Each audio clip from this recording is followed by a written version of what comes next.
আমি বলতে চাইছি, বয়ানে অনেক সময় আলোচকরা বলেন না, কথার শেষে বলে, জোরে বলেন সুবহানাল্লাহ।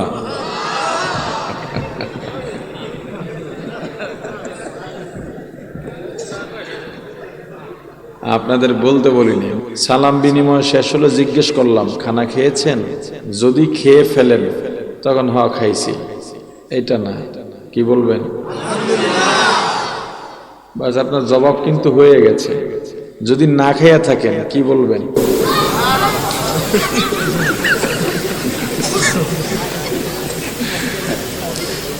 কি এক অবস্থা!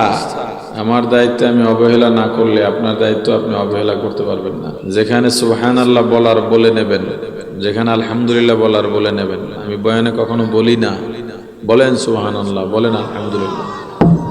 অবস্থা কি? আপনি তো বয়ানই বুঝতেছেন। আমি বলতে চাইছি, বয়ানে অনেক সময় আলোচকরা বলেন না, কথার শেষে বলে, জোরে বলেন সুবহানাল্লাহ।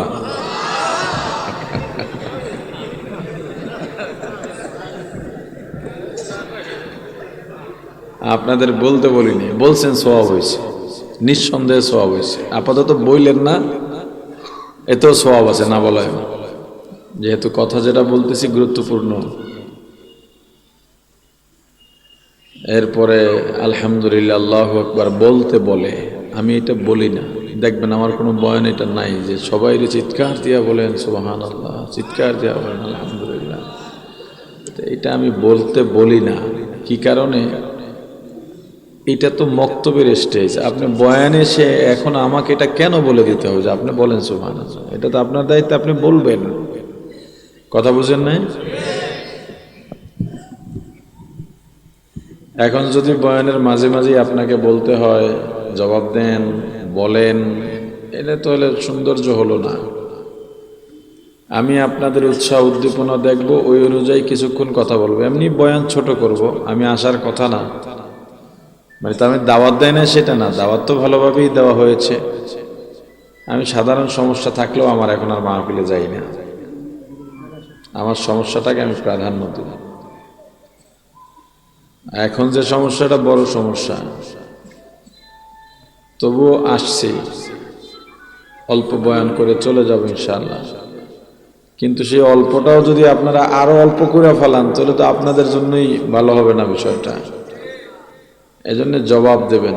এবার আবার বুঝে শুনে বলেন, সূরা ফাতিহা পারেন? একটা মাসালা বলে দিই।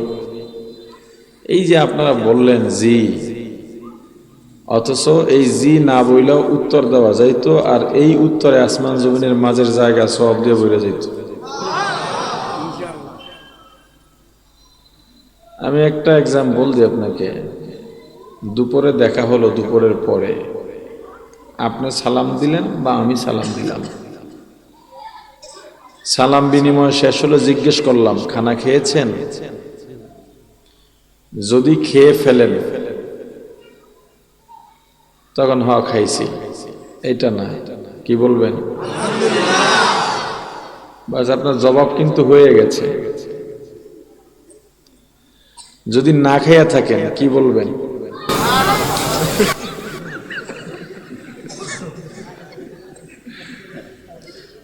কি এক অবস্থা! আমরা ইসলামী পরিভাষা ভুলে গেছি, ধর্মীয় পরিভাষা ভুলে গেছি। নিজের যতটুকু ন্যূনতম জানা দরকার তাও জানি না, আর এটা নিয়ে চিন্তাও নাই। আমি যে জানি না এর প্রতিফলন কবরে কি ঘটবে, পরকালে কি ঘটবে, এই চিন্তাও করি না। চিন্তা এটাও করে না, হুজুরকে গালি দিতেও চিন্তা করে না, ইসলামের বিরুদ্ধে অবস্থান করতেও চিন্তা করে না। যেই জিনিস সম্পন্ন হয় নাই হবে, যেই জিনিস সম্পন্ন হয় নাই কি হবে, এরকম যত পর্যায়ে আছে ইনশাআল্লাহ হবে। ভাত খেয়েছেন? যদি না খাইয়া থাকেন তাহলে কি খাবেন? ভবিষ্যৎ কি বলবেন? সাউন্ড নাই কেন আপনাদের? আপনারা বলতেছেন না কেন? সবাই কেন ইনশাআল্লাহ বললেন না? এতক্ষণ কথা বলার পরেও কেন বললেন না? বলেন, এই জবাবটা দেন। আপনারা এখন ধৈর্যই নিছেন, হুজুররা আসবে বয়ান করবে, তারা ঠেকা, এটা ধৈর্য নিছেন। আর আমরা যারা আসি আমরাও চিন্তা করি বয়ানটা না করলে হাদিয়া দেবে না, এজন্য আপনারা এই সব ব্যবহার করার পরে হুজুরা ওয়াজ করতেই থাকে। আমার কিন্তু ওই চিন্তা নাই, ওই ঠেকাও না। বসছি এই মুহূর্তে উঠাও যাইতে পারি, এই পরিচয় দেবেন না। এইটা আমাকে ভাবতে বাধ্য করবেন না যে আমি বয়ান করতে ঠেকা আপনাদের মাঝে। আমি আমার এলাকায় কথা বলতে ঠেকা, ভোলা এসে আমার বয়ান করা আমার জন্য ফরজ না। বলার জন্য এই হুজুরা যারা আছে, বলার হুজুর তারা ঠেকা, আমি না। প্রত্যেকের অবস্থানকে রিয়ালাইজ করা শেখেন। বলেন তো, যারা ইনশাল্লাহ বলছেন কয়েকজনে, টাকা দেওয়া লাগছে? খাওন বন্ধ হবে? পুলিশে ধরে নেবে? আচ্ছা, যারা বললেন না, আপনার মনে কি দুঃখ এটা আমাকে বলেন তো, কেন বলেন না? বুঝবে না কেন এই পর্যায়ে এসেও? এত ওয়াজ হয় যেই দেশে, এত মাদ্রাসা যেই দেশে, আমাদের বাংলাদেশের একজন শীর্ষস্থানীয় মুফতি আলেম আল্লামা মুফতি মিজানুর রহমান সাইদ হাফিজাহুল্লাহ, হুজুরের মাদ্রাসায় মাহফিল, ঢাকার মাদ্রাসায় কদিন আগে, তখন তো দাওয়াত ছাড়াই যাওয়াটা ভাগ্যের, যদি হুজুরের দাওয়াত দেন প্রতি বছর। তো এবার পাকিস্তানেরও কয়েকজন আলেম এসেছিলেন, একজন আলেমের সাথে আমার আধা ঘন্টা কথা হলো। উনি আমার প্রশ্ন করলেন, বাংলাদেশের ক্ষমতায় ইসলাম নাই কেন? আমি বললাম থাকবে কেন। এরপর উনি আমাকে একটু শরম দিলেন। কি বলে? যে আমি আসছি 2-3 দিন, সিলেটে ছিলাম, ঢাকায় এলাম। এই দেশে যে এত মাহফিলের মজমা হয় এবং এক একটা মাহফিলে এত মানুষ হয়, পাকিস্তানে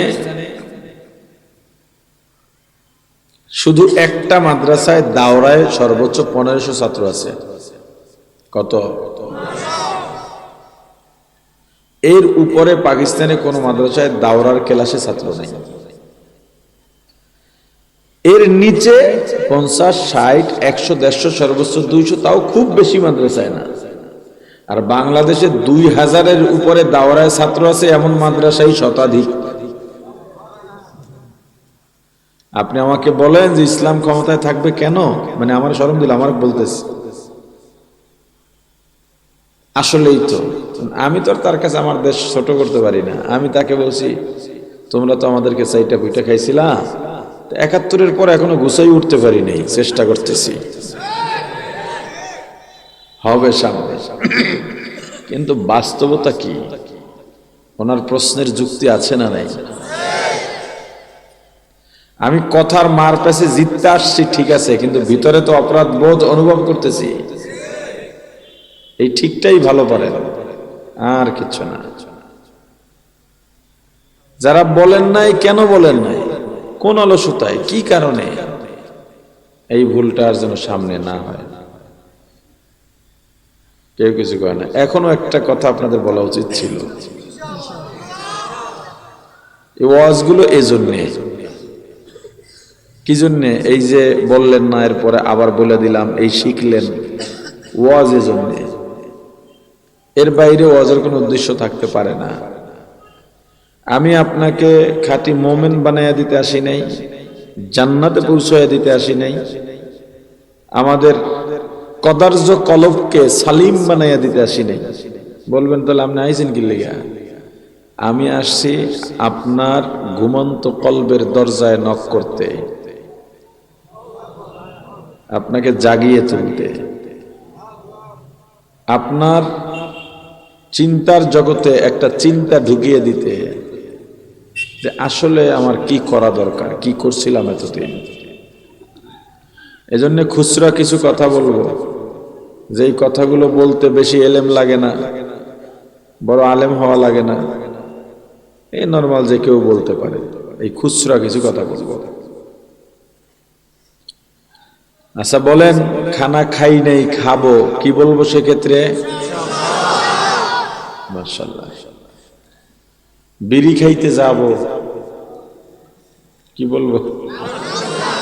হ্যাঁ, এটা ঠিক আছে, এটা বলতে পারছেন, মাশাআল্লাহ। হালাল কাজের ক্ষেত্রে, নেকের কাজের ক্ষেত্রে ইনশাআল্লাহ বলবো। কাজ হয়ে গেছে, আলহামদুলিল্লাহ বলবো। এটা মনে থাকবে? আবার যে কয় এটা মনে থাকবে? এই যে আমি বললাম আপনারা বলতেছেন, এই আমি একটু রাগ হইলাম, আপনারা রাগের পর একটু চুপ হয়ে গেলেন, এইটাই শেখার সৌন্দর্য। কেন? এটা আসলে ভ্রাম্যমাণ মাদ্রাসা, আর আপনারা আমাকে আনছেন, আমি তো জোর করে আসিনি। এই আনার পিছনে কত শ্রম ব্যয় করছেন, এই যে কারা ছাত্র কর্মজীবীরা, এরা মিজান ভাইরে ধরছে। মিজান ভাই একদিন আর 2 দিন ফোন দেয় না, নদীর পর দূরে মাহফিলই দিই না, এখন আর দিই না। এই ভোলায় কত মাহফিল যে চাইলো এবার, তাও দিই নাই। শুধু মিজান ভাই রতনপুর মাদ্রাসার মাহফিলটার অর্ডার দিছি, আসবো, তাও কি হয় আল্লাহ ভালো জানে। গতবার আসতে পারিনি, এটা কাজ আদায় করার জন্য বলছে আসবো। এই বাংলা বাজার মাহফিলিদের 4 দিন পরে বহুবার বলছে, আমি ঠিক আছে নিতে পারবেন একটা শর্তে, মিস হইলে আমার কিছু বলতে পারবেন না।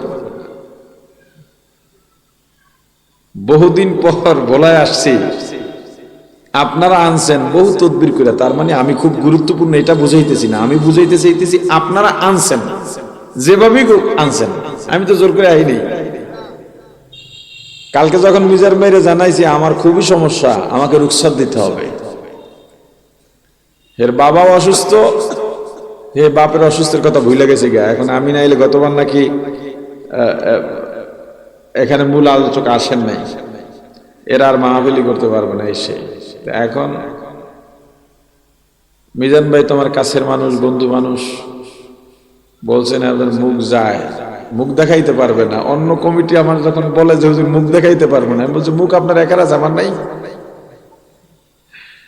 আমার সমস্যা, এটাও তো দেখতে হবে। তো যাই হোক, আমি রওনা দিচ্ছি কখন জানেন? কুয়াকাটা থেকে সন্ধ্যা 6টার পরে রওনা দিচ্ছি, না হ্যাঁ 6টার কাছাকাছি সময়। মাগরিব পড়ছি, গাড়ি ছাড়ছি আর আজান দিচ্ছে মাগরিব, 6টা না একটু আগে অল্প। এরপর মাগরিব নামাজ পড়ছি, আস্তে আস্তে এলাম, তাড়াতাড়ি আসছি আলহামদুলিল্লাহ। এখন আমাকে যে আনছেন, কেন আনছেন? 2টা পদ দিয়ে এখানে বসাইছেন, একটা হলো শিক্ষক আর একটা হলো চিকিৎসক, একটা আর একটা। আপনারাও 2টা পদ নিয়ে বসছেন, আপনাদেরকে পুলিশ ধাওয়া দিয়ে এখানে বসায় নাই, ঠিক? আপনারা 2টা পদ নিয়ে বসছেন, একটা হলো ছাত্র আর একটা হলো রোগী। এ কথাও সত্য, বয়সে, ইলমে, হিলমে, জ্ঞানে, অভিজ্ঞতায়, তাকওয়ায়, পরহেজগারিতে, সামাজিক মর্যাদায়, বংশগত মর্যাদায়, সব দিক থেকে আপনি আমার চেয়ে অনেক অনেক উঁচা মাপের মানুষ হতে পারেন, কিন্তু এই মুহূর্তে আমি যেহেতু এখানে, আপনি যেহেতু ওখানে, আপনার আমার মুআমেলা, আমি আপনার ছাত্র, আপনি আমার শিক্ষক। এটা আমি আপনার শিক্ষক, আপনি আমার, আমি আপনার চিকিৎসক, আপনি আমার। আবার যখন এখান থেকে নেমে যাব, তখন আল মুসলিমু আখুল মুসলিম, সবাই ভাই ভাই। কিন্তু এই পরিবেশে যে আয়োজনটা আছে, এখানের এই চেয়ারে বসার কারণে আমার পদ পাল্টে গেছে, আপনি ওখানে বসার কারণে আপনার পদও পাল্টে গেছে। ব্যবধান, আমাকে আপনারা আনছেন আর আপনারা নিজেরা আসছেন। শিক্ষককে নিয়োগ দিয়া আনতে হয়, ছাত্রকে নিয়োগ দেওয়া লাগে না। চিকিৎসককে নিয়োগ দিয়ে আনতে হয়, রোগীরে নিয়োগ দেওয়া লাগে না।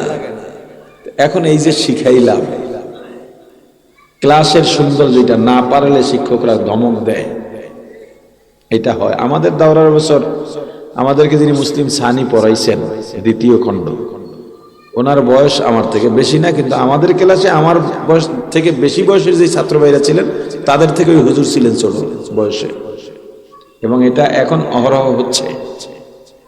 কিন্তু হুজুর বড় ছাত্র ভাইদের ধমকাইতেন, কি কারণে? এবার যখন পড়তে পারতো না, ধমকাইতেন। এটা শেখার সৌন্দর্য, এটা দুশ্মনির কারণে না, ঠিক? আর একটা ফায়দা আছে এখানে, কি ফায়দা? قال النبي صلى الله عليه وسلم مجلس فقه خير من عبادة 60 سنة أو كما قال النبي عليه الصلاة والسلام। এই যে দিন শেখার মজলিস, এটা 60, 70 এমনকি 80 বছর নফল ইবাদত থেকেও উত্তম। এই যে সুবহানাল্লাহ বলছেন, কি লাভ হইছে? নবীজি বলেন একবার সুবহানাল্লাহ বললে জান্নাতে একটা ফলের বাগান বরাদ্দ হয়। মুমিন মুহূর্তে মুহূর্তে, নিঃশ্বাসে নিঃশ্বাসে আসমান জোড়া নেক অর্জন করতে পারে ইচ্ছা করলেই। শুধু কলব মরে গেছে, এজন্য এটার থেকে দূরে, অলস অলস অথবা গাফেল, এজন্য হচ্ছে না।